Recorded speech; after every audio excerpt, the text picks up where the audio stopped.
చిత్తూరు జిల్లా వీకోట మండలం కృష్ణాపురం పంచాయతీ మోటపల్లికి చెందిన ముగ్గురు యువకులు 3 రోజుల క్రితం చెరువులో ఈతకు వెళ్లి మృతి చెందిన విషయం తెలిసిందే. దీంతో స్థానిక ఎమ్మెల్యే అమర్నాథ్ రెడ్డి మండల టీడీపీ నాయకులతో కలిసి శనివారం మోట్లపల్లిలోని బాధిత కుటుంబీకులను కలిసి పరామర్శించారు. ఈ సందర్భంగా సంఘటన జరిగిన తీరును మృతుల కుటుంబీకులు వివరించి తమ గోడు వెళ్లబోసుకున్నారు. ఒకే కుటుంబానికి చెందిన ముగ్గురు చిన్నారుల మృతి తనను కలిసివేసిందని ఎమ్మెల్యే ఆవేదన వ్యక్తం చేశారు. విధిరాతను ఎవరూ తప్పించలేమని ధైర్యంగా ఉండాలని వారిని ఓదార్చారు. పుత్రశోకాన్ని కలిగించే ఇలాంటి సంఘటనలను గుర్తించి పిల్లల పట్ల తల్లిదండ్రులు అప్రమత్తతో పాటు జాగ్రత్తలు తీసుకోవాలన్నారు. బాధిత కుటుంబీకులకు అండగా ఉంటామని వారిలో భరోసా నింపారు.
మట్టి తోలినారు సార్,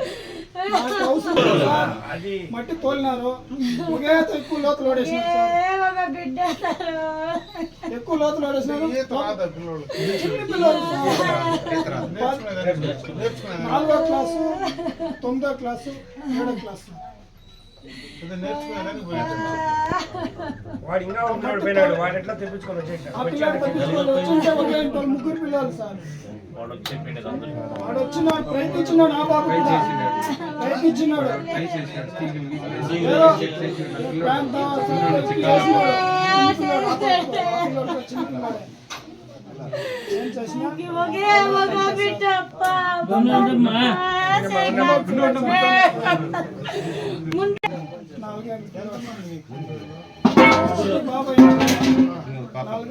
డెంగ్యూ జ్వరం వచ్చింది. అప్పుడు కూడా అమరాన్ని వచ్చి మెడికల్ కాలేజ్లో బిడ్డని తీయించినాడు. పిల్లలు చనిపోయినప్పుడు ఆయన నంబర్ ఉంది. కుప్పంలో ఆయన ఉన్నాడు. ఫోన్ చేసినాను, 50,000 కట్టమన్నారు సార్. మెడికల్ 50,000 కట్టానమన్నారు. మేము కట్టలే, ఫోన్ చేయండి. అప్పుడు టక్కన రామని ఫోన్ చేస్తే ఆయన వచ్చి బిడ్డని తీయించినాడు. పాప ఉంది ముగ్గురు పిల్లలు.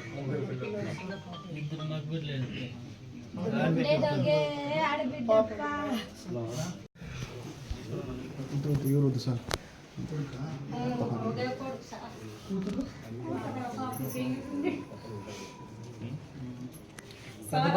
పిల్లోడు ప్రాణంతో ఉండే సార్. నేను చెప్తానే ఉన్నాను సార్, బిడ్డ బాగున్నాడు ఎత్తుకోపోదా ఏందా అని పెరుక్కునేసారు సార్. బిడ్డ ప్రాణంతో ఉండే సార్. మరి నేను ఫస్ట్ లో చూసినప్పుడు బిడ్డ కన్నులు తీసి నన్ను చూసి సార్, నేను బాసుకొని గుజ్జు మీద వేసుకుంటే ఎవరో వెనక నేను తీసుకునేసి కన్నులు పులుకరిచ్చి సార్. మేడం కూడా చూసింది, అడగండి సార్. ఆమె అడిగితే తెలిసిపోతుంది. అవసరమా, ప్రాణం అవసరమా సార్? చెప్పండి సార్. కోట అవసరమా, బిడ్డ ప్రాణం అవసరమా సార్? పింఛని చేసి నోట్లో పెట్టుకుంటారప్ప, బతికిండే బిడ్డ హాస్పిటల్కి పంపించలేదమ్మా. కోటలు తెచ్చుకోవాలా, నీ ఊపిరింటే బిడ్డ వాళ్ళు విడుకుక్కిరే. కోటలు కట్టేటాయి కానీ నా బిడ్డను బతికించే కొబ్బరి కూడా ముందుకు రాలేదే. హాస్పిటల్కి వేసుకోపోవాలంటే ఒకడు కూడా పండెత్తలేదే. పల్స్ కూడా ఉండి కూడా ఒకడు కూడా ముందుకు రాలేదే. ప్రాణం ఉంటే బిడ్డ హాస్పిటల్కి వేసుకోపోయింటే బతికిందే. హాస్పిటల్కి పోతామంటే ఒకడు కూడా పొన్నెత్తలేదే పొండి మీద పెరుకపోయి చేసుకోండి ప్రాణం ఉన్నప్పుడు వాళ్ళు తీగలంతా కొట్టి చేసి ఆ పిల్లోడు ఏమన్నాడు మా పెద్దోడు